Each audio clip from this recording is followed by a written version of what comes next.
Well, it was just a year ago, during debate over voter ID, that the security of voting in Nebraska was on trial. Now, despite voter ID, several questions remain.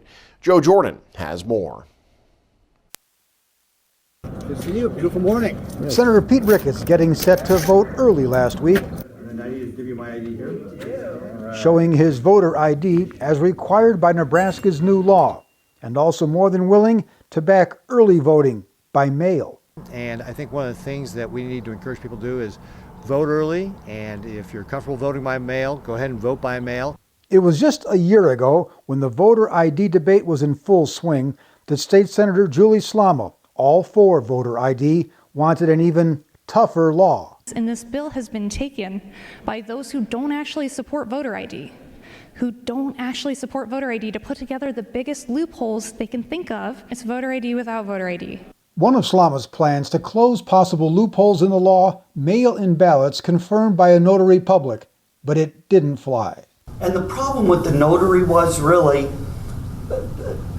in some places in western Nebraska, notaries aren't available. You've got ranchers that live 45 minutes, from town, so you have an element of disenfranchising folks.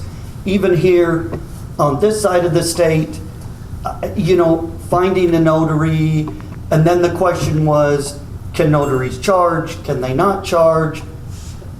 Probably they wouldn't be able to charge because it's for voting, which could have been viewed as some sort of a tax. If I vote on May 14th in person at the polling place, Yep. The poll worker looks at my driver's license, sees Right. my picture, says, oh yeah, that's you.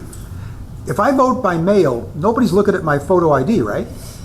That's right. So When I do a mail-in ballot, then it's not a true photo voter ID. I suppose you could say that, yes. But there is a safety mechanism in place. We always check the signatures on request and on the ballots with our statewide voter registration system. And for the last several years, election officials in Nebraska have insisted this. The election processes in Nebraska are fair, they're secure, they have a high degree of integrity. Nebraska voters can be confident that when they cast their ballot, it's going to be accurately counted and reported. In Omaha, Joe Jordan, News Channel, Nebraska.